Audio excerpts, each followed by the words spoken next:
Assalamualaikum warahmatullahi wabarakatuh. Saya akan merespon percakapan antara Guru Gembul dengan Faisal Basri di channel Guru Gembul yang subscribernya 1.270.000.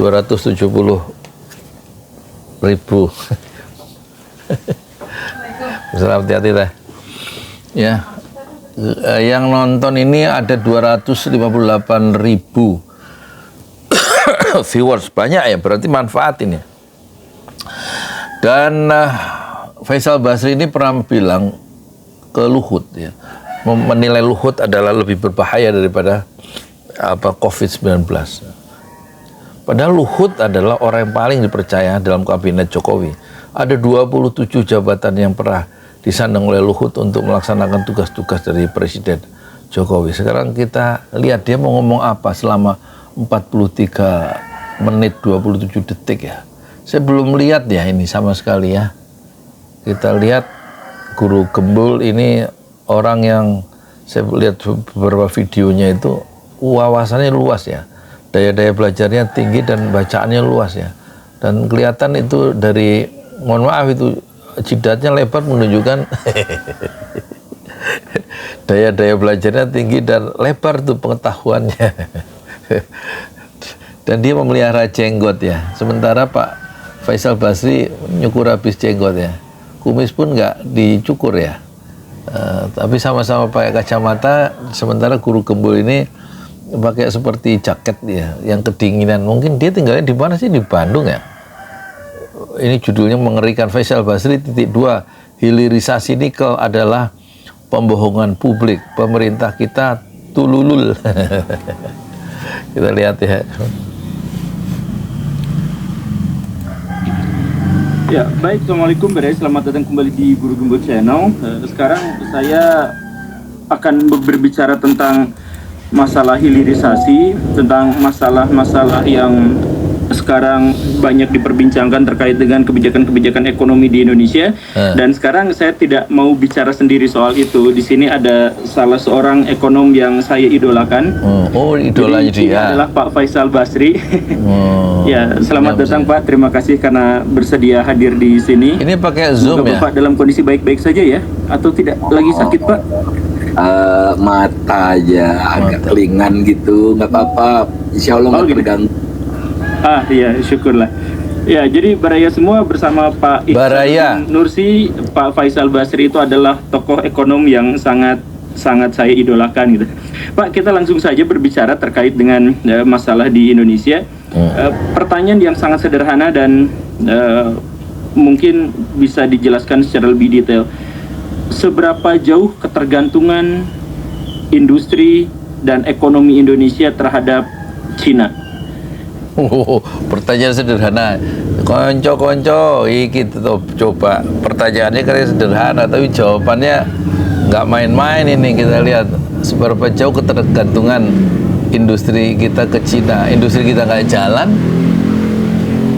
tapi kok kayaknya kita nggak tergantung sih sama Cina. Yang tergantung itu utangnya, nggak industrinya. Orang industri kita nggak jalan, industrialisasi maksudnya kan. Kalau hilirisasi malah justru menguntungkan Cina, merugikan Indonesia. Dan hilirisasi bukanlah industrialisasi. Kita lihat jawabannya. Sebetulnya ketergantungan terhadap Cina secara umum relatif kecil ya. Dalam kaitannya dengan industri. Jadi maksudnya kebetulan dalam 15 tahun terakhir itu peranan sektor industri di Indonesia mengalami penurunan. Sumbangannya ke dalam ekonomi mengalami penurunan. Industrialisasi mencapai level terendah 18%-an saja. Zamannya Pak Jokowi ya. Ekonomi. Jadi ada yang disebut gejala dini deindustrialisasi. Biasa industri itu peranannya turun dalam ekonomi, tapi setelah mencapai full industrialization gitu. Jadi industrinya sudah matang, baru turun diiringi oleh kenaikan sektor jasa kan. Jadi misalnya semakin maju satu negara, sektor pengeluaran jasa, kesehatannya naik, pendidikan, travel, insurance, hospitality, macam-macam kesehatan. itu kan. Jadi itu menunjukkan makin modern suatu rekor. Jadi industrialisasi makin matang, maka nanti yang tumbuh diiringi dengan sektor jasa yang makin berkembang, yang kesehatan, hospitality, apalagi tadi insurance, asuransi, kesehatan, pendidikan, dan travel ya. Tapi Indonesia mencapai nggak tahapan itu? Industrialisasinya nggak berkembang, ya kan?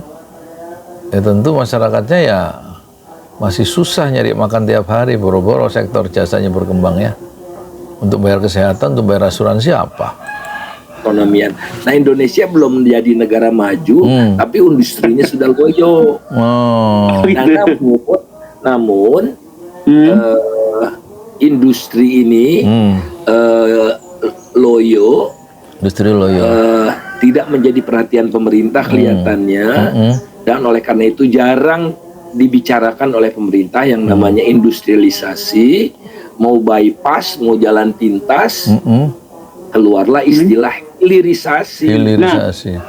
Nah, di era hilirisasi inilah jalan pintas lagi, diundang Cina, karpet merah, dikasih fasilitas segala macam, bahkan dikasih subsidi segala macam. Proyek-proyek Cina di Indonesia itu ada 15.982. Hampir 16.000 proyek Cina di Indonesia. Kata Luhut Binsar Panjaitan, ada di jejak digitalnya, di media-media sosial ya. Luar biasa. Bebas bayar pajak dan sebagainya dan sebagainya. Pertanyaannya barangkali apa sih beda hilirisasi sama industrialisasi? Gitu. Betul Pak. Yang berikutnya itu adalah pembangunan yang dicirikan oleh meningkatnya peranan sektor industri di dalam perekonomian, memperkuat struktur ekonomi, karena industri itu ibaratnya tulang punggung perekonomian itu. Nah, kalau tulang punggungnya sakit atau tulang punggung, saya pernah ngalami sakit tulang punggung, tulang belakang, aduh luar biasa deh. Atau dia bungkuk gitu. Nah, kalau bungkuk kan gerak ekonomi makin lambat kan. Mau lari kan kalau bungkuk kita agak susah gitu. Nah, solusinya adalah untuk memajukan Indonesia hilirisasi. Kata Jadi Luhut, tidak peduli dengan penguatan struktur dan sebagainya. Dan hilirisasi ini bukanlah hal industrialisasi. baru. Jadi kalau orang panen singkong, ya itu kan bahan mentah kan. Jadi hilirisasi kan bahan mentah diolah lagi gitu. Bahan mentah diolah jadi keripik, jadi combro. Itu hilirisasi. Freeport juga sudah hilirisasi mencapai 95% tingkat hilirisasinya. Tinggal 5% saja menjadi 100%. Vale yang sudah ada sejak dulu ya puluhan tahun juga sudah melakukan hilirisasi. Mereka menghasilkan yang namanya dari biji nikel menjadi nikel mate, nikel mate. Kemudian aneka tambang juga sudah. Timah sudah hilirisasi juga dari biji timah menjadi ingot timah yang batangan itu, guru. Yang batangan seperti batangan emas itu. Jadi bukan hal baru, bukan hal yang istimewa, tapi yang masuk sekarang adalah hilirisasi Cina yang 90% lebih peranannya adalah Cina, dan kenikmatan yang dihasilkan dari hilirisasi itu lari ke China. Diekspor ke Cina. Nah itu, jadi sebenarnya pertanyaan saya awal tadi itu karena saya pernah mendengar pernyataan Bapak itu di media bahwa hilirisasi yang sekarang sedang diwacanakan dan digadang-gadang disampaikan oleh pemerintah itu bukan untuk kepentingan Indonesia, tetapi justru adalah untuk kepentingan Cina. Makanya tadi di awal saya bertanya apa sampai sejauh mana ketergantungan kita pada Cina itu. Nah tapi itu kan saya mohon maaf ya, tapi ketika Bapak dulu pernah menyatakan bahwa hilirisasi itu lebih menguntungkan Cina daripada Indonesia, itu sempat dibantah bahkan oleh Pak Jokowi sendiri. Pak Jokowi mengatakan bahwa sebelum hilirisasi nikel kita hanya menguntungkan 17 17 triliun, tetapi sesudahnya sampai 510 atau 520 triliun gitu. Nah, jadi maksudnya apakah ada perbedaan definisi hilirisasi antara Bapak dengan pemerintah, ataukah ada data-data yang memang saling bertolakan? Saya yakin Presiden tahu tapi pura-pura tidak tahu. Waduh. Jadi dia kan pengusaha mebel kan. Dia tahu bahwa mengolah kayu jadi mebel itu kan menghasilkan nilai tambah kan. Added value. Iya. Oke. Nah, smelter nikel ini juga begitu. Biji nikel diolah di smelter menjadi ferronikel paling banyak. Ferronikel. Biji besi itu ferronikel. Ada juga NPI, nickel pig iron yang lebih kasar. Ada stainless steel dan sebagainya. Tapi sebagian besar adalah ferronikel yang derajat hilirisasinya baru 25%-an. Oke. Undang-Undang Dasar 45 mengatakan bahwa bumi, air, dan kekayaan alam yang terkandung di dalamnya dikuasai oleh negara bagi sebesar-besar kemakmuran rakyat kan. Betul. Nah, coba kalau Pak Jokowi sebagai pengusaha nikel, pengusaha mebel, itu kan nilai tambahnya dinikmati Pak Jokowi kan? Sebagai pemilik perusahaan mebel. Perusahaan mebel, dia ngolah kayu jadi mebel. Dia bayar pajak. Dia mengekspor hasil ekspornya untuk Pak Jokowi kan? Dirinya, iya.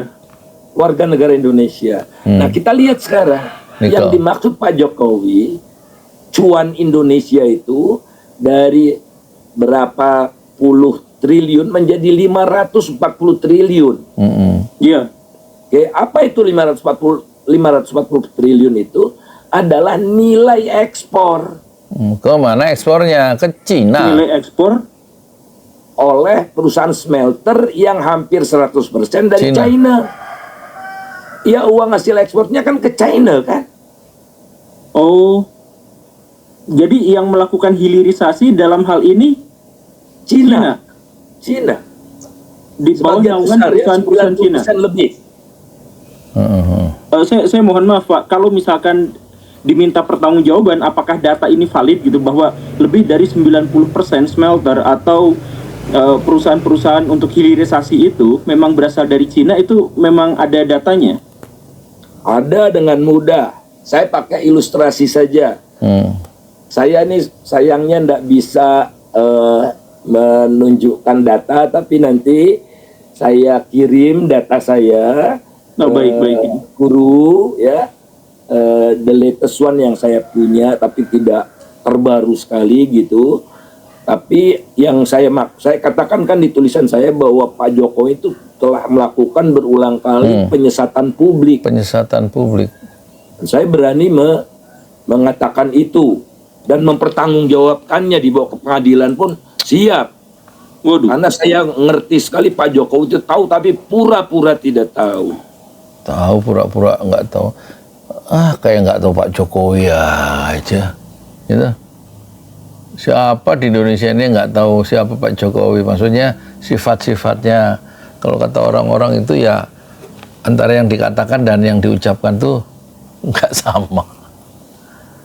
Saya nggak ngomong dia tukang bohong loh, itu kata orang-orang nggak sama gitu aja. Jadi tak ditafsirkan sendiri aja kalau nggak sama. Harus ditafsirkan sebaliknya, ucapan Pak Jokowi itu nanti dalam kenyataannya selalu berbeda dengan apa yang dikatakan. Itu apa namanya? Ya nggak tahu. Nah, gampangnya gini, Guru. Biji nikel nilainya 10. Kan seperti saya katakan tadi, pembangunan itu kan menyejahterakan rakyat kan, rakyat Indonesia kan. Biji nikel nilainya 10, ferronikel hasil dari smelter nilainya 40 misalnya. Ada added value, nilai tambah. Jadilah peningkatan nilai tambah kan. Dari 10 ke 40. 30. Terus? Nah, 30 ini dinikmati oleh siapa, Guru? Pertama pengusahanya kan? Cina. Pengusahanya 90% lebih dari China. Maka keuntungan dari pengusaha itu ya dibawa ke China. Kedua, siapa yang menikmati nilai tambah itu? Pemilik modal, yakni bank. Bank meminjamkan ke perusahaan smelter itu 100% banknya dari China. Nah, bahkan banknya pun dari China. 100% modalnya dari China, sehingga pembayaran bunga pinjaman dari perusahaan itu larinya 100% ke China kan. Ketiga, teknologi, kan pakai teknologi. China juga. Itu kan bayar patennya. Disebut patent fee. Fee-nya untuk patent. 100% teknologinya dari China. Ya patent fee-nya 100% lari ke China. Ada dua lagi komponen nilai tambah itu. Yang keempat adalah pemilik tanah. Pemilik tanah adalah Republik Indonesia, mereka bayar PBB. Terus? Guru bisa cek, PBB-nya kecil banget. Rupiahan, 10 rupiah mereka meter persegi dan sebagainya. Jadi kecil sekali komponen nilai tambah yang dinikmati oleh pemilik tanah, yakni Republik Indonesia. Habis Indonesia dan yang terakhir adalah pekerja. UMR. Ya kan? Nah, pekerja itu dapat upah. Nah, pekerja ini ada dari China, ada dari Indonesia. Beda paling pengupahannya dan itu. Industri smelter adalah industri padat modal dan padat teknologi. Jadi sedikit pekerjanya kan. Padat modal, padat teknologi, sedikit pekerjanya. Dan pekerja China dapat upah 17 sampai 54 juta per bulan. Rata-rata pekerja Indonesia 7 juta. Nah, jadi UMR. Kan ternyata hitung-hitungan saya 90% itu kekecilan. 95% lebih lari ke China itu. Lari ke China? Ya. Nah, ya, ternyata ya guru, silakan maaf. Biar clear. Iya, saya hanya ingin menegaskan berarti yang dimaksud dengan 90% itu adalah karena yang industri yang melaksanakan hilirisasi itu dari Cina, banknya juga dari Cina, sebagian pegawainya juga dari Cina, dan kemudian pemilik hak paten, teknologi pemilik hak paten juga dari Cina, dan Indonesia hanya kebagian pajak dari tanah itu dan sebagian kecil dari pekerjanya. Betul. Jadi berbohong secara tidak langsung, Pak Jokowi berbohong, pura-pura tidak tahu. Menterinya tahu tapi tidak bisa ngomong. Menteri Pak Tasrif ya tahu. Pak JK sudah ngomong. Dulu kan saya sendiri. Sekarang Pak JK juga ngomong 90% lebih ke China gitu. Kata Pak JK. Menterinya, Menteri SDM-nya juga bicara bahwa ini bukan industrialisasi, ini menyesatkan ini gitu. Penyebab dari bahwa 90% keuntungan itu pada akhirnya untuk Cina, apakah karena kita memiliki SDM yang kurang memadai untuk bisa mengolah itu? Tidak, guru. Vale bisa. Vale. Tenaga kerjanya sebagian besar dari Indonesia. Aneka tambang hampir 100% pekerjanya dari Indonesia. Ya. Mengapa ini si smelter China ini teknologinya sederhana yang Pak Guru, sederhana sekali teknologinya. Saya bertemu dengan profesor metalurgi dari ITB, dari UI. Kita bisa gitu. Nah, lebih parah lagi, Guru.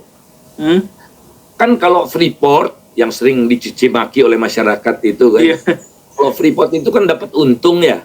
Nah, untungnya kan bayar PPh badan kan.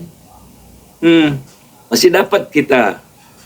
Nah, kalau smelter China ini dikasih kebebasan membayar pajak keuntungan perusahaan selama 5 sampai 20 tahun. Gratis tanpa pajak? Tanpa pajak. Jadi sebenarnya hilirisasi itu buat siapa? Atau kenapa dimunculkan program hilirisasi kalau nggak menguntungkan Indonesia? Coba. Terus yang ide awal hilirisasi nikel itu siapa? Terus yang mendatangkan segitu banyak pekerja dan sampai sekarang ada sekitar 15.000 982, hampir 16.000 proyek-proyek Cina di Indonesia itu maksudnya apa? Dan tujuannya apa? Apakah nggak di cross check ke Undang-Undang Dasar yang mengatakan bahwa segala bumi, air, tanah itu dikuasai negara dan dipergunakan untuk sebesar-besar kemakmuran rakyat. Kalau memang 90% itu diekspor oleh Cina dan perusahaan Cina, hak patennya juga milik Cina dan dibiayai oleh Bank Cina 100%. Jadi bunganya juga ke Bank Cina untuk orang Cina semua. Lah terus kita dapat apa? Hilirisasi itu. Itu katanya pajak tanah yang ringan satu, yang kedua di samping Cina juga dapat sampai 20 tahun bebas pajak saat nikel itu habis loh nanti. Nikel itu kan kata Faisal Basri di video yang lain, itu cadangan nikel kita adalah sama dengan Australia, 21,5 juta ton ya. Dan perusahaan Cina itu bisa meraup atau mengangkut, mengeksplorasi 1 tahun 1,6 juta ton nikel. Jadi 21,5 dibagi 1,6 juta ton dalam waktu 13 tahun cadangan nikel itu habis di Indonesia. Ya. Dan sekarang udah tahun ke-10 pemerintahan Jokowi. Jadi bentar lagi habis, dan yang kita dapatkan adalah apa? Kalau memang 90% untuk Cina, yang kita dapatkan adalah satu, kerusakan lingkungan.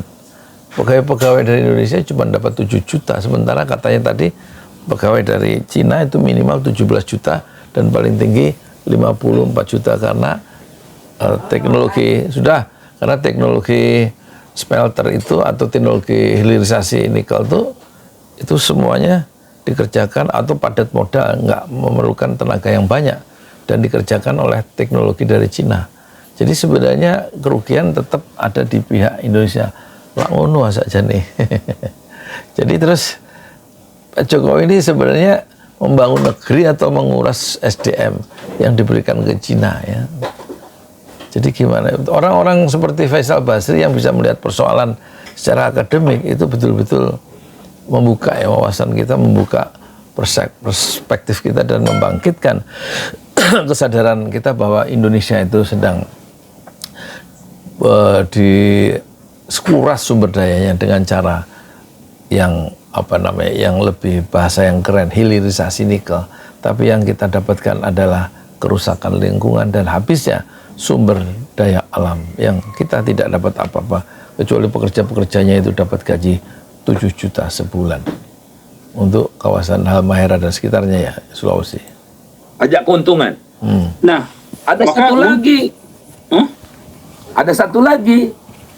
Mereka mengoperasikan smelter pakai listrik kan? Bukan dari PLN listriknya. Waduh. Mereka bikin pembangkit listrik tenaga uap dari batu bara. Okay. Batu baranya dari kita kan?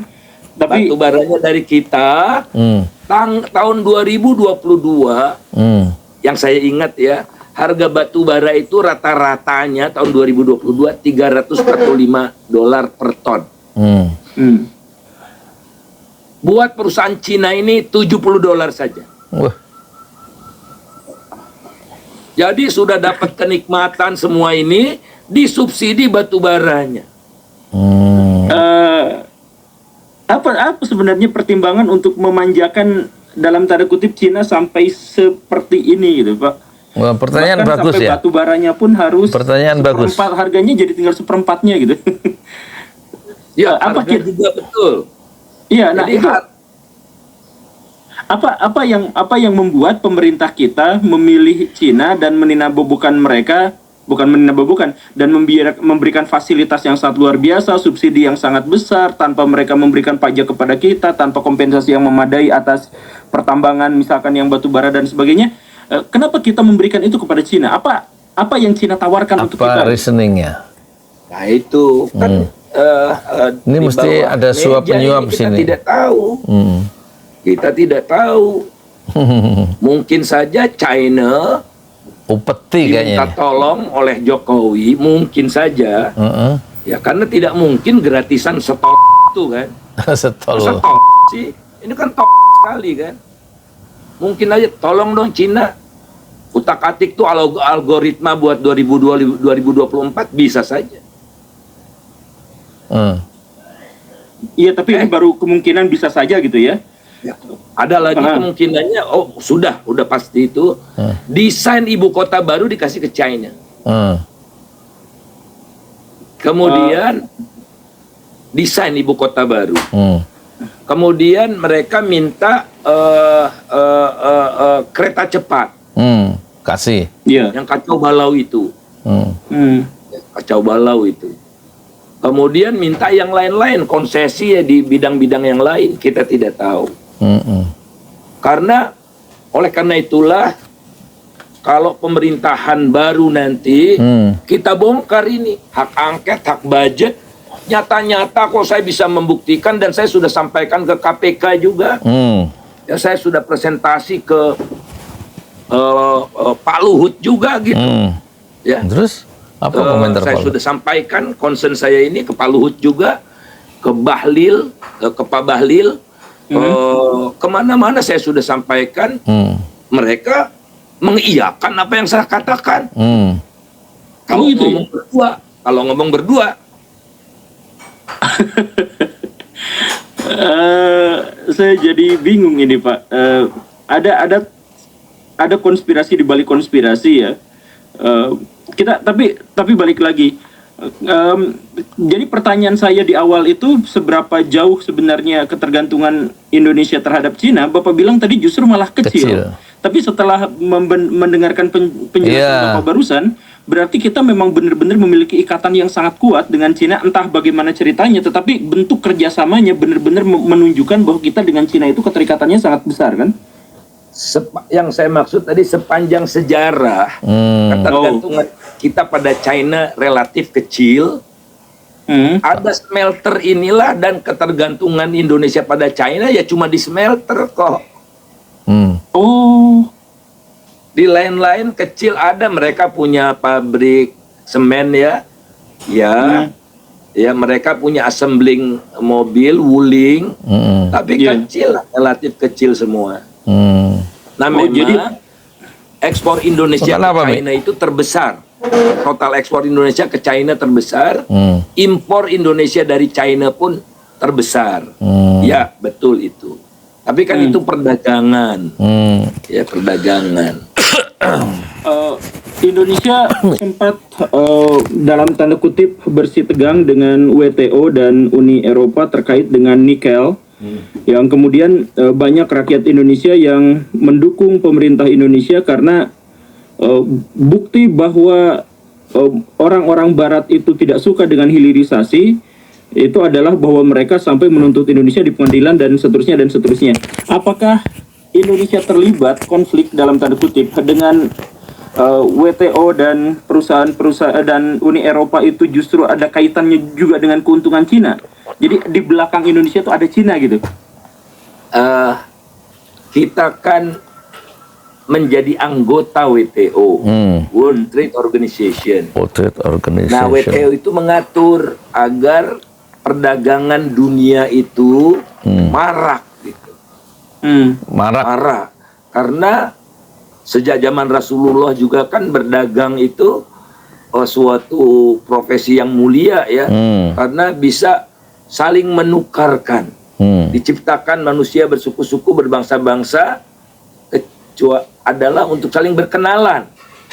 Yang paling bertakwa adalah yang paling dekat dengan Allah. Jadi berkenalan ini adalah transaction, berdagang, tukar. Rasulullah memperdagangkan sampai ke Jazirah Syria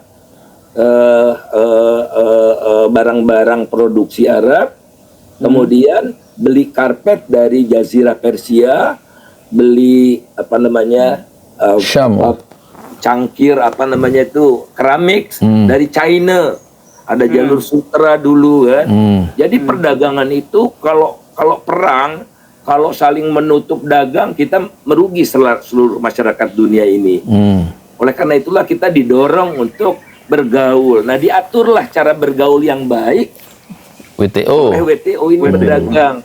Antara lain dilarang-larang melarang, kecuali untuk hal-hal yang sangat spesifik, misalnya strategis sekali untuk perang misalnya itu. Karena apa? Kalau yang dilarang, yang rugi semua rugi, termasuk Indonesia rugi. Karena apa, Guru? Kalau Indonesia kan produsen utama biji nikel, bersama-sama dengan Australia.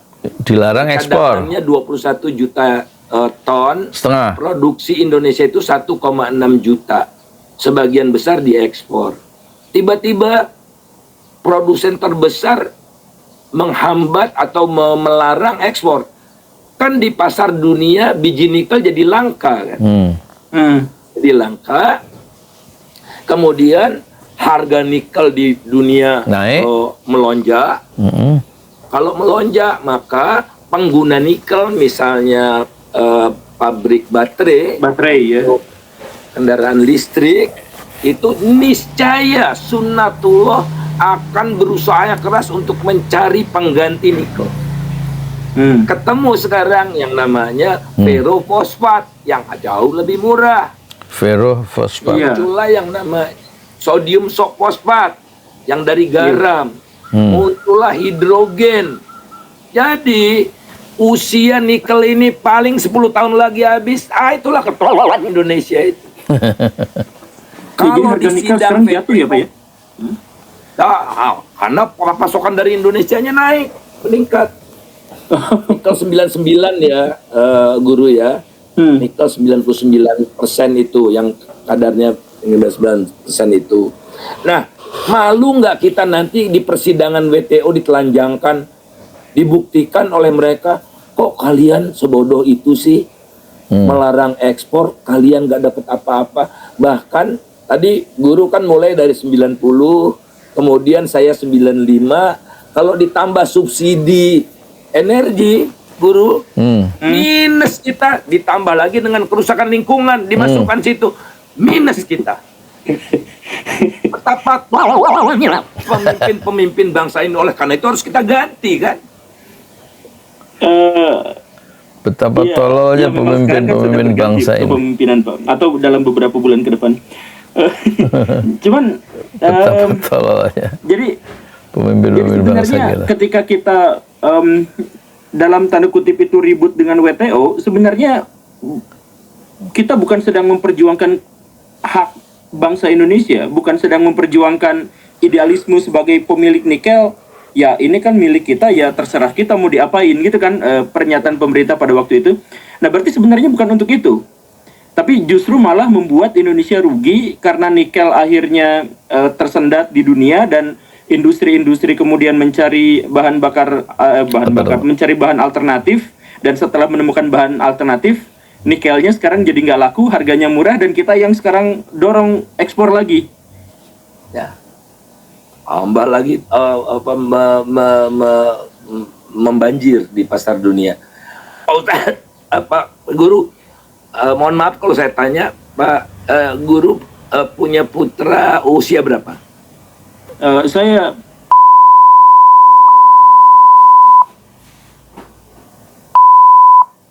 masih kecil-kecil ya? Iya betul, kecil-kecil. Putra Guru nanti kalau sudah dewasa, barangkali eranya kan sudah mobil listrik kan? Iya. Terus? Tak terhindarkan. Nikelnya? Baterainya? Putra-putra Guru punya mobil listrik, nikelnya sudah habis di Indonesia.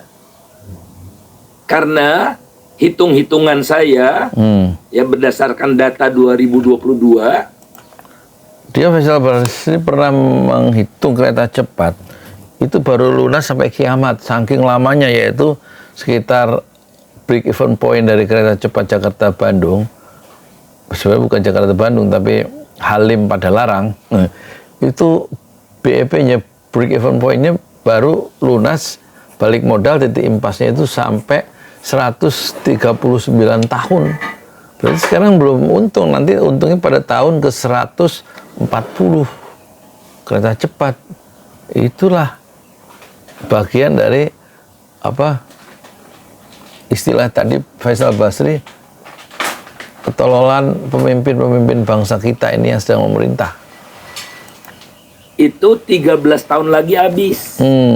Ya, udah pernah Tapi diomongin. Menteri ESDM mengatakan lebih drastis lagi. Hitungan saya itu terlalu optimis. Menteri ESDM mengatakan tinggal 6 sampai 11 tahun lagi. Jadi barangkali cita-citanya dulu mengapa kita melarang biji nikel diekspor itu untuk menghasilkan baterai. Tapi tatkala pabrik baterainya ada, nikelnya sudah habis. Semua orang dengan mudah bisa untung. Iya, yang cadangan nikel ini sih. Nah, Australia, Guru, Ya. kan ada keadilan antar generasi, ada keadilan antar kelompok masyarakat kan. Ada keadilan antar generasi. Ini adalah bahan sumber daya alam yang tak bisa terbarukan. Terus?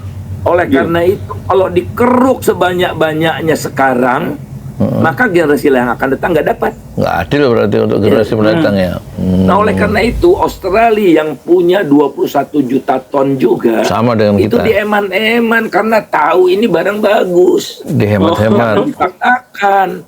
Jadi Australia baru habis 136 tahun. Indonesia 6 13. sampai 11 tahun. Masya Allah. Waduh. Saya nggak berani menyebut pemerintah seperti yang Bapak bilang tadi. Tapi saya jadi punya pikiran. Apakah tapi nggak disebut. Apakah dalam tanda kutip ya, apakah kebodohan pemerintah dalam konteks ini itu adalah karena mereka benar-benar tidak tahu dampaknya, atau karena ada kepentingan yang memang secara sengaja membuat nikel cepat habis di Indonesia, kemudian ada kepentingan-kepentingan berikutnya di belakang gitu? Menteri SDM menghimbau, beritanya ada, nanti saya kirimkan. Menteri SDM menghimbau agar izin smelter yang baru dihentikan. Menghimbau, dia hanya bisa menghimbau padahal dia menteri yang bertanggung jawab. Dia tidak punya kuasa. Terus? Ada yang punya kuasa luar biasa. Ini kritik-kritik yang tajam dari apa? Dari Faisal Basri itu ya. Itu sudah terdengar lama ya. Tadinya dia sendirian dan kemudian Pak JK itu juga mengatakan bahwa hilirisasi nikel itu lebih menguntungkan Cina. Dan elaborasi dari Faisal Basri itu lebih menggelisahkan kita secara intelektual bahwa kesimpulan-kesimpulan yang muncul tadi adalah betapa bodohnya, betapa tololnya pemimpin-pemimpin bangsa kita di era sekarang ya, di dalam mengelola kekayaan sumber alam Indonesia, terutama nikel yang akan habis paling lama 13 tahun ya. Pak Jokowi sudah 10 tahun, sementara cadangan nikel yang sama 21,5 juta ton di Australia itu akan baru habis 130 tahun lagi. Karena kenapa mereka menghemat sumber daya alam nikel itu? Karena mereka punya keadilan, memiliki sikap kita perlu bersikap adil antar generasi. Jadi tidak dikeruk untuk generasi sekarang aja kekayaan sumber daya alam di Australia itu. Beda dengan Indonesia yang dikeruk habis-habisan lewat perusahaan-perusahaan Cina yang katanya ada sekitar hampir 16.000 itu. Ya tentu tidak semua nikel, tapi 1 tahun itu data dari Faisal Basri, 1 tahun perusahaan Cina itu mengangkut 1,6 juta ton nikel, sehingga dalam waktu 6-11 tahun itu nikel kita habis. Beda dengan Australia yang menganggap nikel itu karena barang yang memang tidak terbarukan, itu dihemat untuk generasi berikutnya sehingga akan habis lebih dari 100 tahun. Itu yang menyebabkan Faisal Basri mengatakan betapa tololnya pemimpin-pemimpin bangsa Indonesia di era Jokowi. Dan dia pakai bahasa tolol ya. Dan itu satu ungkapan yang jujur belak-belakan dari seorang ekonom senior bernama Faisal Basri. Namanya Luhut Panjaitan. Waduh. Dialah yang mengorkestrasi ini. Dialah yang memberikan input sehingga Pak Jokowi ngomong seperti itu. Dan saya sudah bertemu dengan Pak Luhut. Dia tidak bisa menyangkal pandangan-pandangan saya. Sebaliknya saya bisa menyangkal seluruh pandangannya. Di akhir pertemuan saya dengan Pak Luhut mengatakan, kalau gitu smelter Cina untungnya banyak juga ya. Ini orang pura-pura tidak tahu apa. Naif gitu. Ini saya buka. Memang saya dimarahi ya oleh deputinya kenapa saya membuka pembicaraan saya dengan Pak Luhut ke publik gitu. Tapi yang saya bicarakan ini bukan masalah privat, urusan ini masalah publik kan. Iya, Saya betul. tidak masalah tidak bicara dengan keluarga dia, harta dia berapa segala. Tidak. Ini masalah publik. Dan saya mengajukan saran-saran bagaimana agar negara ini dapat yang pantas gitu. Tapi kan saya tidak punya kuasa apa-apa. Dan belum lagi guru ada penyelundupan. Wah, itu yang berapa dulu tuh? 5 juta ton itu ya? Ton itu. Berapa? Karena guru, kalau barang itu dilarang, seperti narkoba dilarang kan? Iya, betul. Pasti ada pasar gelapnya kan? Sampai ke penjara-penjara itu. Nah itu dia. Kalau dilarang, permintaan di luar negeri ada yang nyelundup. Dan yang menyelundup itu petinggi-petinggi. Wah, siapa? Petinggi Indonesia. Erlangga Hartarto misalnya. Erlangga Hartarto. Waduh, sebut nama Pak. Yang kemarin baru mengundurkan diri itu. Menantunya Pak SBY, Pak Jokowi. Siapa? Bobi Nasution. Saya sebut nama. Dan Erlangga, pantesan Erlangga tiba-tiba mengundurkan diri karena masalah Erlangga ada di kantongnya Pak Jokowi ya, dan dia nggak bisa mengelak kalau satu saat ya yang mengekspor nikel itu, yang menyelundupkan nikel adalah Erlangga Hartarto dan Bobi Nasution ya, menantunya. Masalahnya menantunya Pak Jokowi itu mertuanya punya kekuasaan, sementara Erlangga Hartarto kalau dikeluarkan sprindik oleh KPK atau oleh Kejaksaan Agung nggak berkutik dia, makanya dia mundur ya kemarin tanggal 10 Agustus. Pasti ada tekanan yang besar dari pihak luar, maksudnya pihak istana, mana lagi, nggak mungkin dari dalam kan. nama itu saya dapatkan dari KPK. Oh, KPK justru nama-nama Erlangga dan Bobi. Bisa dipertanggungjawabkan, memang ada sumbernya, ada dasarnya Dari KPK. Karena saya juga membantu KPK kan. Ini kan kasus korupsi. Kerugian negara ratusan triliun. Dan yang menunjukkan 5,3 juta ton itu 5,3 saya. Kita diskusi, lantas ya tukar-menukar informasi dong. Oh gitu. Nah, gampang guru. Kalau nggak salah kasus penyelundupan 5,3 juta ton itu menurut Faisal Basri itu juga yang menyelundupkan dia nama Luhut Binsar Panjaitan dan Bobi ya. Sekarang justru di sini nama Erlangga Hartarto ya. Jadi petinggi-petinggi itu main semua ya. Sementara saya jualan bubur susah benar ngabisin 1 liter, apalagi 2 liter ya. Bubur ayam tiap hari. Yang paling dapat 80, dapat 100 paling banyak ya. Tapi mereka bisa triliunan. Gimana sih? Apa nggak bisa? Kok jadi pemerintah itu mensejahterakan rakyat itu supaya pedagang nggak tambah susah, lapangan kerja terbuka, ya dapat gaji yang cukup, bisa nyekolahin anak, nggak pada keleleran seperti sekarang, kerja susah, duit kurang, pedagang susah, duit kayak hilang kering di masyarakat. Itu ada 6 gerobak, tinggal 2 gerobak somai. Kenapa? Yang 4 pulang. Kenapa 4 pulang? Lah keliling tiap hari sampai sore nggak dapat duit, tukang somai, teman saya. Itu berarti ekonomi kita luar biasa ya.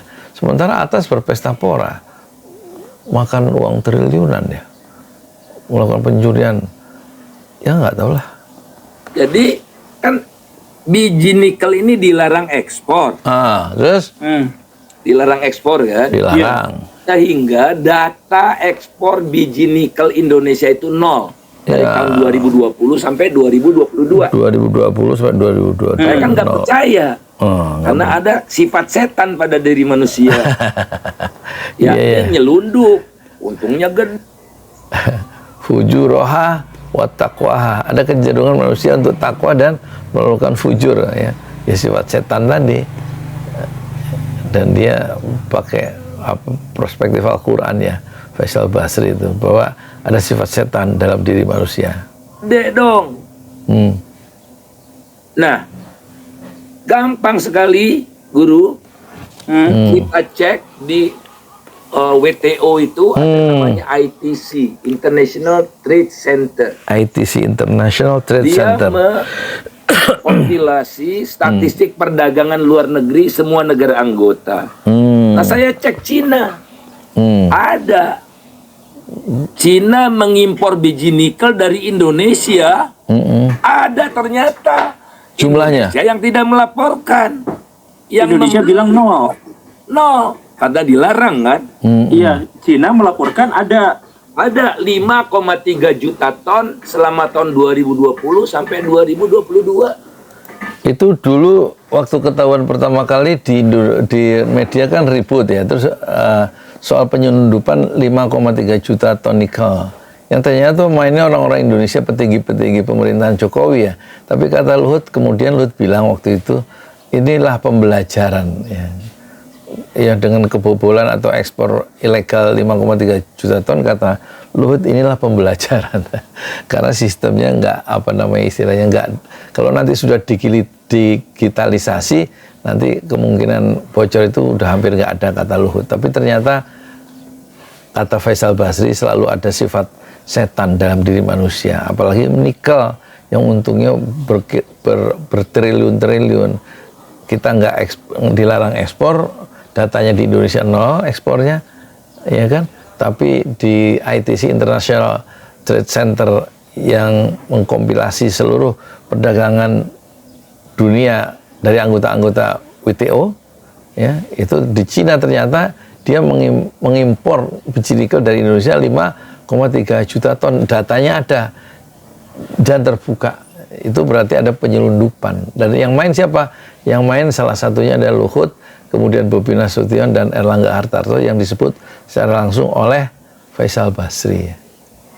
Di video sini dia nggak nyebut Luhut, tapi di video lain saya pernah mendengar dia menyebut yang main adalah Luhut dan Bobi Nasution. Dan ternyata yang mulia, Guru, bukan hanya nikel.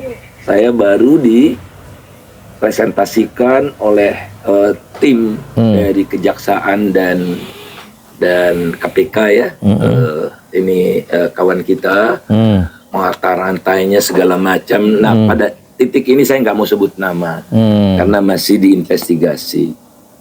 Jadi selain nikel ada juga semua nama ekspor. Dan semua data yang Bapak tadi sebut itu sudah konklusif, ya, sudah memang ada datanya, sudah bisa dipertanggungjawabkan. Iya, berarti. Tapi dari tadi saya tegang sendiri ini, Pak, karena saya menemukan saya menemukan ada fakta-fakta, kalau memang harus disebut fakta-fakta yang mengerikan, yang justru menegaskan bahwa Indonesia sekarang benar-benar dalam kondisi yang tidak berdaya, walaupun memiliki sumber daya alam yang sangat berlimpah, tetapi sumber daya alam itu justru dinikmati oleh negara asing dan oleh agen-agennya di Indonesia, dalam negeri sendiri. Yeah. Lalu kalau memang begini, Pak, kalau memang begini, ini pertanyaan yang kemudian menjadi lebih normatif lah. Secara pribadi, Bapak merasa bahwa target Indonesia Emas tahun 2045 dengan pendapatan per kapita di atas sekitar 27 juta rupiah, kemudian kemiskinan 0% dan lain sebagainya. Dengan kondisi seperti ini berarti jauh dari angka ketercapaian. saya tidak mengkaji. Kalau saya mengkajinya middle income trap. Jebakan. Jadi kita akan gagal jadi negara maju. Jadi kita terperangkap di middle income trap. Nah, yang cuma 5% setahun itu ya? Hanya lebih dari 50% kita tidak bisa mencapai negara maju. Tapi kajian saya itu 5 tahun yang lalu lebih. Dipublikasi secara internasional juga. Baru-baru ini tahun 2023 lalu, 2023 ya, adik-adik saya nggak boleh bilang junior, adik-adik saya itu keren. Adik-adik saya peneliti di Lembaga Penyelidikan Ekonomi dan Masyarakat yang saya dibesarkan di sana, Fakultas Ekonomi UI, juga membuat report white paper. Nanti saya kirim juga. Mudah-mudahan saya ingat semua nih, tapi nanti tolong diingatkan white paper tentang ini. Tentang ini. Kemudian Kang Arif Ansori Yusuf. Guru tahu, guru besar Universitas Pajajaran. Iya. Baru aja di WA grup kita menyampaikan data-data bahkan sampai 2070 bukan Indonesia emas istilah Kang Arif, tapi gemas. Karena Indonesia kecenderungannya melambat sekali. Jadi saya dan Kang Arif itu bantu Bappenas. Pak Jokowi itu inginnya Indonesia itu menyusul Malaysia kesejahteraannya ya. Menyusul Malaysia dan Filipina. Nah kita bilang ngimpi kali, tolong disampaikan ke Pak Jokowi jangan cita-cita menyusul Thailand, dan yang menyampaikan tentu saja Ketua Bappenas. Jadi kita menyampaikannya itu ke Deputi Makroekonomi Bappenas ya, karena kita diminta waktu itu masukan untuk membentuk konsep baru ekonomi Indonesia gitu. Ada 3 orang yang diundang oleh Bappenas. Nah, jadi jangan mimpi di Indonesia emas melewati kesejahteraan Malaysia dan Filipina. Bahkan kita akan jangan mimpi menyusul Thailand dan Malaysia. Boro-boro. Bahkan kita itu segera akan disusul oleh Filipina dan Vietnam. Vietnam udah nyusul kemarin, Pak? Udah. Iya, dalam berbagai indikator bagus sekali Vietnam. Vietnam itu mau bangun pabrik mobil di Indonesia. Wih ya. Ya tapi industri kita melambat ya. Melambat ya. Saya lupa. Jadi sekitar 18 atau turun 5. Saya lupa juga. Tadi saya sempat baca juga sebenarnya industri kita tuh melemah. Saya jadi terlalu banyak pertanyaan dan terlalu banyak keresahan, Pak. Saya berusaha untuk tetap optimis dan berharap bahwa Indonesia memiliki jalan keluar di kemudian hari, dan bahwa Indonesia bagaimanapun akan maju. Indonesia akan, ya, tapi setelah mendengar cerita Bapak, ya pesimismenya jadi makin naik. Kasihlah sebuah harapan, dalam tanda kutip, kasih sebuah solusi atau sebuah gambaran apa yang harus kita lakukan agar kita bisa keluar dari masalah-masalah ini, termasuk ketergantungan kepada Cina secara misterius yang tadi itu, kemudian sumber daya alam kita yang habis, kemudian industri kita yang melemah. Apa yang harus kita lakukan nih, Pak? Ini penutup pertanyaan terakhir lah sebelum saya agak pusing juga. Kita harus memperjuangkan semakin tegaknya demokrasi. Wah, kuncinya hukum. Karena terutama kalau demokrasi tegak, ada checks and balances. Wah, sekarang nggak ada. Kalau kita mempertanyakan yang salah, ada forumnya di DPR. Ada oposisi yang kuat, ada partai-partai di luar pemerintah yang kuat. Sama mulianya di luar dan di dalam. Kebebasan berpendapat, jangan sampai di berangus kita ngomong begini. Silahkan utarakan alternatifnya, tunjukkan bahwa saya salah. Saya pernah salah, Guru. Jadi solusinya adalah demokrasi supaya diperkuat, dipermatang menurut Faisal Basri untuk keluar atau menumbuhkan harapan baru terhadap kecemasan atau pesimisme Indonesia emas itu nggak terjadi, ya. Malah justru ada jebakan apa tadi, middle class trap, ya, nggak bisa masuk kita menjadi negara maju, ya kan. Solusinya demokrasi, dan di situ disebutkan dua pilar demokrasi. Satu, adanya kebebasan, bukan bersuara tapi kebebasan berpendapat yang tidak mungkin diberangus, tidak boleh diberangus kalau memang demokrasi itu jalan, ya. Terus yang kedua, adanya check and balances, ada oposisi yang kuat sehingga ada forum untuk mengecek kesalahan-kesalahan di forum DPR. Dan yang ketiga yang belum disebut tapi disebut oleh Anies Baswedan di video yang lain, pilar demokrasi yang pertama adalah kebebasan bersuara atau berpendapat, kemudian ada oposisi yang diberikan ruang untuk hidup, dan yang ketiga kata siapa itu, bukan Amin Rais, Anies Baswedan maksudnya, itu adalah election, pemilihan yang jujur, ada sirkulasi kekuasaan tapi dilakukan tidak dengan curang dan tidak dengan cawe-cawe dari penguasa sebelumnya, tapi election yang jujur, yang adil, yang jujur adil.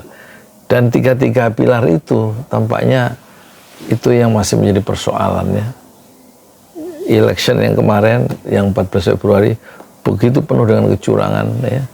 Menurut oposisi, para lawan-lawan dari pemerintah, karena semua aparat dikerahkan dari atas sampai bawah, ASN juga sampai desa dikerahkan juga, bantuan langsung itu di tiga bulan sebelum pemilihan 14 Februari itu ditambah sekian triliun, ya, sehingga bisa mempengaruhi masyarakat karena bantuan dari pemerintahnya. Nah, ini solusinya, memperkuat pilar-pilar demokrasi, yaitu election yang jujur, yang adil, dan kedua adalah kebebasan bersuara. Dan banyak di zaman Jokowi orang-orang yang bersuara berbeda dengan pemerintah itu masuk penjara, ya, seperti Jumur Hidayat, Anton Permana, Ruslan Buton, Gus Nur, kemudian Habib Rizik, Habib Bahar, kemudian banyak lagi, ya, yang disebut. Terus ada pembunuhan. Itu berarti kan tidak menghargai kebebasan menyatakan pendapat yang berbeda dengan pemerintah. Dan yang ketiga yang harus diperkuat menurut Faisal Basri itu adalah, yang pilar yang ketiga adalah selain election, selain itu adalah ini oposisi, ya. Ada semacam side argument, oposisi yang diberikan ruang untuk hidup, ya. Itu solusi yang ditawarkan oleh Faisal Basri untuk menumbuhkan harapan baru di masa depannya. Tapi kalau tiga-tiga pilar itu juga ditutup, karena sekarang ada koalisi besar dengan ada Kim Plus, nah itu tidak akan terjadi check balances, dan kemungkinan setelah revisi Undang-Undang ITE itu orang-orang yang berbeda pendapat dengan pemerintah bisa masuk penjara. Jadi tampaknya awan gelap ada di depan mata. Waktu dengan Pak Jokowi itu saya salah. Saya 400 sekian triliun, Pak Jokowi 540 triliun. Besoknya saya koreksi, saya menyatakan saya salah, saya hilaf. Karena saya tidak memasukkan komponen-komponen tertentu. Ya. Nah, penguasa juga tidak bisa berbohong, tidak bisa asal-asalan seperti ini, ya, kalau ada checks and balances. Jadi uraian ini kita anggap sebagai bahan diskusi, bahan untuk mencari kesalahan dan kita perbaiki sama-sama, gitu, ya. Jadi setiap ada kritik, ketika ada penyampaian-penyampaian seperti ini adalah demi kebaikan bangsa, demi kebaikan bersama. Jadi ada orang yang bisa melihat kesalahan, ada orang yang belum bisa melihat kesalahan. Jadi ini harus didiskusikan bersama-sama. Begitulah, ya, Pak, ya. Saya ada pengalaman satu nih. Apa? Di awal pemerintahan Pak Jokowi, saya ditunjuk oleh pemerintah untuk jadi ketua tim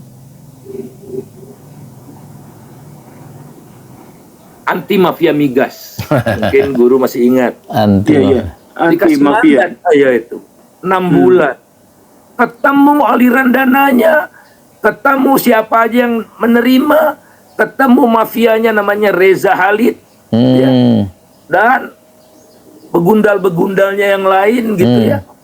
Nah itu kenapa? Ayo bikin lagi ketua Satgas untuk membuktikan. Nggak usah saya ketuanya. Satgas smelter selesai semua. Terbuka semua. Berarti ada begundal-begundalnya. Independen. Waktu itu yang kalau di Satgas Migas itu auditornya dari Australia. Dan dibuktikan oleh auditor itu betul adanya kita beli minyak dengan harga yang di atas yang harga pasar begitu-begitu. Iya, berarti dengan demokratisasi, dengan keterbukaan, maka ya karena semuanya terbuka, jadi bisa dicek ya. Semuanya bisa lebih dicek ya, semuanya bisa dievaluasi, semuanya juga bisa dinilai. Terima kasih Pak, ini waktunya sudah hampir 1 jam. Terima kasih, sama-sama guru. Lebih banyak dari ini mungkin penonton juga akan berhenti. Tapi saya berharap bahwa saya bisa ngobrol dengan Pak Luhut ini. Semoga saya bisa berbincang dengan Pak Luhut untuk membicarakan masalah-masalah seperti ini gitu. Terima kasih banyak Pak. Sekali lagi ini adalah sebuah kehormatan besar. Bapak adalah salah satu idola saya di dunia ekonomi. Sehat selalu, sukses selalu Pak, dan semoga terus-terusan memberikan kontribusi positif terhadap masyarakat di Indonesia dan masyarakat dunia. Baik Baraya, itu saja ya. Kapan-kapan kita akan lanjutkan diskusinya kalau memang dibutuhkan, dan kalau misalkan ada sesuatu yang penting silahkan tanya di kolom komentar. Semoga kita bisa berdiskusi dengan sebaik-baiknya. Terima kasih karena sudah menyimak. Saya Guru Gembul dan Pak Faisal Basri pamit undur diri. Assalamualaikum warahmatullahi wabarakatuh. Waalaikumsalam warahmatullahi wabarakatuh. Satu perbincangan pagi, ya saya meresponnya pagi nih, ya jam berapa itu? Selesai jam 8 kurang 5 ya.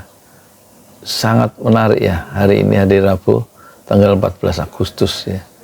Sengaja saya meliburkan diri karena ingin persiapan untuk besok membuka produk baru, yaitu bakso ikan ya.